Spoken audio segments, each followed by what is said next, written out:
समर्थ श्रीराम.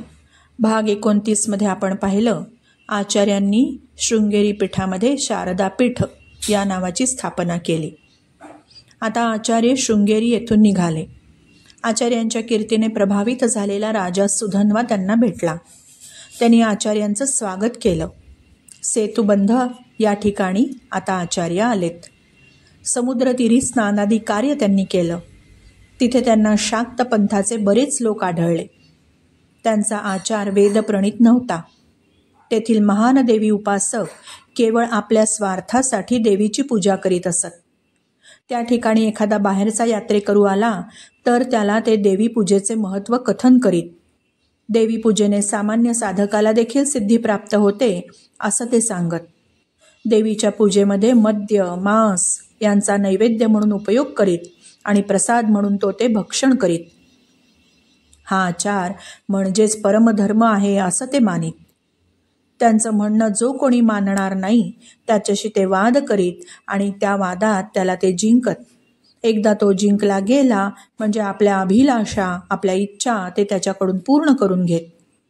त्याला नंतर शाक्त संप्रदायाची दीक्षा देत आणि आपल्यामध्ये सामील करून घेत. या शाक्तांनी आचार्य आणि त्यांच्या समवेत असलेले शिष्य पाहिले. यांना आपण वादात जिंकू असा अहंकार त्यांना निर्माण झाला. त्यातील प्रमुख आचार्यांना भेटले आणि शाक्त पंथाची दीक्षा घेण्याबद्दल त्यांना सांगू लागले. आचार्य आणि शाक्त विद्वान यामध्ये वादाला प्रारंभ झाला. आचार्यांनी ज्यावेळी त्यांना वादात जिंकलं तेव्हा ते सर्व आचार्यांना शरण आले. आचार्यांची स्तुती करू लागले तर काही आचार्यांचे शिष्य बनले. आचार्य आणि त्यांचे शिष्य यांनी रामेश्वराची पूजा केली. एका स्फटिकलिंगाची प्रस्थापना केली. आचार्य त्या ठिकाणी काही दिवस राहिले. आचार्यांचं दिव्यत्व लक्षात घेऊन रामेश्वर येथील विद्वानांनी आचार्यांचा धर्मोचित सत्कार केला. समुद्रतीरावर उभे राहून श्री प्रभू रामचंद्र आणि हनुमंतांचं आचार्यांनी स्मरण केलं. मनाने त्यांनी त्यांना वंदन केलं आणि तेथून त्यांनी कांचीसाठी प्रस्थान ठेवलं. या कांची नगरामध्ये अनेक वैदिक लोक राहत, परंतु देवते संबंधाने त्यांच्यामध्ये वाद होता. काही लोक शिवभक्त होते तर काही लोक विष्णुभक्त होते. या दोन्ही लोकांना देवता ज्ञात करून देण्याचं कार्य आचार्यांनी केलं. दोघांनी आपापल्या देवतेची भव्य मंदिरे निर्माण केली होती. या दोघांतील वाद संपुष्टात आणण्यासाठी आचार्य गावाच्या मध्ये उभे राहिले. त्यांनी आपल्या हातातील दंडाने गावाच्या मध्यावर एक रेषा काढली. एका भागाला शिवाचं देऊळ होतं, त्या भागाला शिवकांची म्हणू लागले. दुसऱ्या बाजूला विष्णूचं मंदिर होतं म्हणून त्या भागाला विष्णुकांची म्हणू लागले. पुढे आचार्यांनी तिथेच पराविद्येला प्रतिष्ठा प्राप्त करून देणारं एक स्थान निर्माण केलं. श्रुतियुक्त पूजेची प्रथा चालू केली. कांचीहून आचार्य निघाले ते आता मदुराई येथे आले. मीनाक्षी देवीचं दर्शन घेतलं. त्या देवतेला पाहून आचार्यांना तिची स्तुती करण्याची स्फूर्ती झाली. त्याबरोबर त्यांनी श्री विद्ये शिववाम भाग निलये श्रीराज राजार्चिते श्रीनाथादि गुरुस्वरूप विभवे चिंतामणी पीठिके श्रीवाणी गिरिजानुंताग्री कमले श्री शांभवी श्री शिवे मध्यान्हे मलयध्वजाधिपसुते मां पाहि मीनांबिके मां पाहि मीनांबिके अशा थाटाच्या 8 श्लोकांच्या ओव्यांची रचना केली. या स्तुतीने देवी मीनाक्षी प्रसन्न झाली. ते तिरुपती इथे आले. भगवान विष्णू या ठिकाणी स्वतः येऊन प्रस्थापित झाले होते. त्यांचं दर्शन घेऊन ते बाहेर आले. तो देवी लक्ष्मीचं त्यांना दर्शन झालं. आचार्यांना वाटलं भगवान विष्णू या ठिकाणी एकटेच आले. देवी लक्ष्मीला त्यांनी आपल्याबरोबर आणलं नाही. त्यामुळे देवीने आपणास गाभाऱ्याच्या बाहेर दर्शन दिलं असावं असा विचार करून त्यांनी देवी लक्ष्मीला या ठिकाणीच राहून भक्तांवर कृपा करण्याची विनंती केली.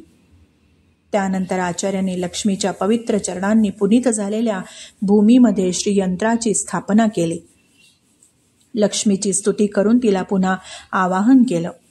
देवी लक्ष्मी पुन्हा त्या ठिकाणी प्रकट झाली आणि तिने आचार्यांना सांगितलं, मी या ठिकाणी सदैव राहीन आणि माझ्या पतीचं वैभव प्रगट करेन.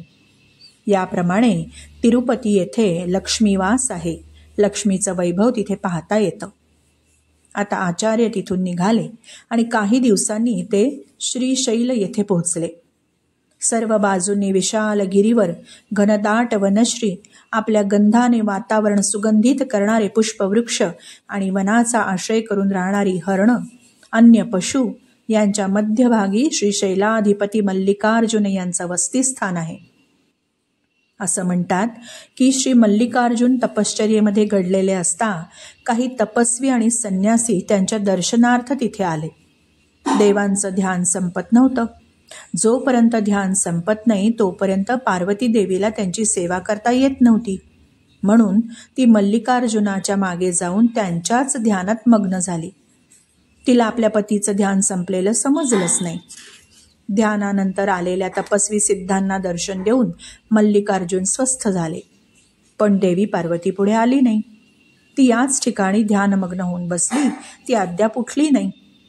तिच्या दर्शनाला गेलेले भाविक शिवांची स्तुती करून तिला जागे करण्याचे प्रयत्न करतात, परंतु अद्याप पावे तो तिचं ध्यान संपलेलं नाही. आचार्यांनी भगवान मल्लिकार्जुन आणि देवी पार्वतीचं दर्शन तिथे घेतलं. कलिमल नाश करणारी कृष्णा तिथून जवळूनच वाहतीये. त्या ठिकाणी आचार्यांनी निवास केला. श्रीशैल येथे शास्त्राचे विपरीत अर्थ लावणारे आणि दुराग्रही पंडित होते. तिथेही होते. आपणाशिवाय अन्य कोणालाच शास्त्रज्ञान नाही असा त्यांचा समज होता. अहंकाराने मत्त झालेल्या या पंडितांशी शास्त्रार्थ करून त्यांना अद्वैत वेदांताची महती आचार्यांनी पटवून दिली. आचार्यांच्या या दिव्य यशामुळे खरे ज्ञानी लोक त्यांना शरण गेले, त्यांचे शिष्य बनले आणि अर्धवट ज्ञान असलेले लोक आचार्यांचा द्वेष करत, आचार्यांच्या पारिपत्याचा विचार करत करत संधीची प्रतीक्षा पाहत राहत. या प्रकारामुळे आचार्यांची कीर्ती वाऱ्यासारखी पसरू लागली. त्यांच्या अद्वैत मतामुळे विविध मतांचे आचार्य निष्प्रभ होऊ लागले. मल्लिकार्जुनाची उपासना करण्याच्या निमित्ताने आणि भ्रांत लोकांना अद्वैत मार्गाची ओळख करून देण्याच्या निमित्ताने आचार्यांनी कृष्णा नदीच्या काठी असलेल्या एका गुहेचा आश्रय केला. आचार्य आणि त्यांचे शिष्य त्या ठिकाणी राहू लागले. या शैल पर्वताच्या परिसरात कापालिक नावाचे उपासक राहत होते. ते साधू वेश धारण करून नगरामध्ये आणि धर्मक्षेत्रामध्ये भ्रमण करीत असत. इंद्रिय संयम, शुचिता, दया यांचा त्यांना मागमूस सुद्धा नसे. आपला स्वार्थ साधण्यासाठी ते काही कृती करण्यात स्वतःला धन्य मानित. स्वार्थासाठी एखाद्याचा प्राण घेणं म्हणजे त्यांचा केवळ खेळ होता.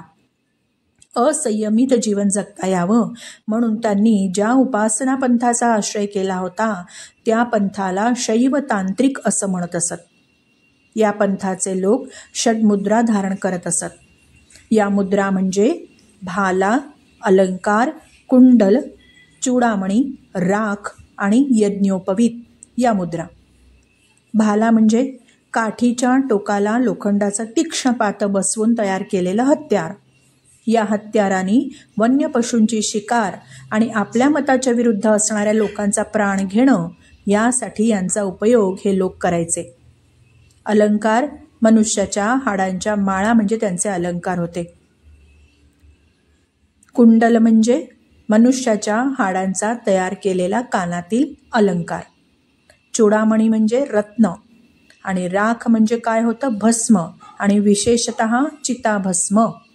आणि यज्ञोपवीत कोणतं होतं, ते जानवं होतं. एका वेळी 5 जानवी ते घालायचे आणि मनुष्याच्या कवटीमध्ये हे लोक भोजन करायचे. स्मशानामध्ये राहत तेथील पिशाच्च हे शिवांचे सेवक आहेत अशा भावनेने ते त्या योनीची उपासना करून सांसारिक सिद्धी प्राप्त करत असत. शंकराच्या भैरव नावाच्या उग्र रूपाची ते उपासना करत. या उपासनेमध्ये नैवेद्य म्हणून मद्य, मांस यांचा मुख्यत्वे समावेश असे. या कापालिकांचा प्रमुख उग्र भैरव एक होता. आचार्य तिथे येऊन वैदिक मतांचा प्रचार करीत आहेत, त्यामुळे आपल्यावर गंडांतर येईल असं त्याला वाटू लागलं आणि आता त्यांचा सूड घेण्याचा विचार त्याच्या मनामध्ये थैमान घालू लागला. श्रीराम समर्थ श्रीराम.